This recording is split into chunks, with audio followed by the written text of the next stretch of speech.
kind of important thing when building a computer would be cable management.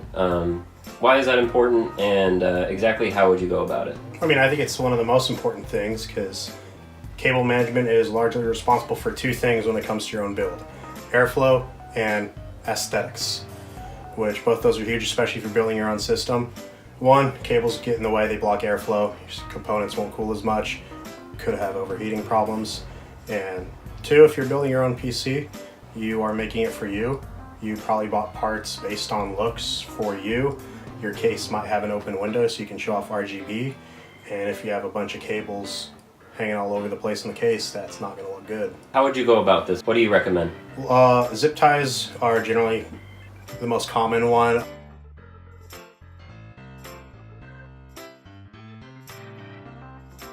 Know what parts to get. Now, what do we mean by that? Well, first and foremost, budget plays the largest role in what parts you're gonna get. Say you're gaming on a 1080p monitor, you are not going to need a 1080 Ti. That's complete overkill for a 1080p monitor.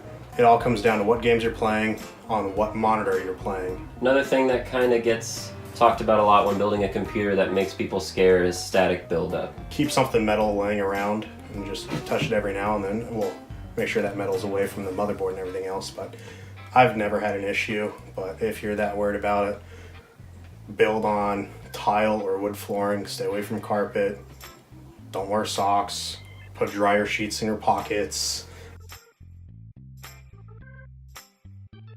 Over the course of a PC build, you're definitely going to come up with a collection of parts and boxes.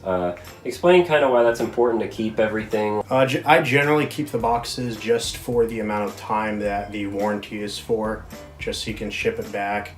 If it's something like peripherals though, I will keep those indefinitely because those don't really lose value over time like a motherboard or a CPU does, because there's obviously better things out, but keyboard and mice haven't really evolved that much, so you can always turn around and sell those. So I always keep the boxes for those laying around.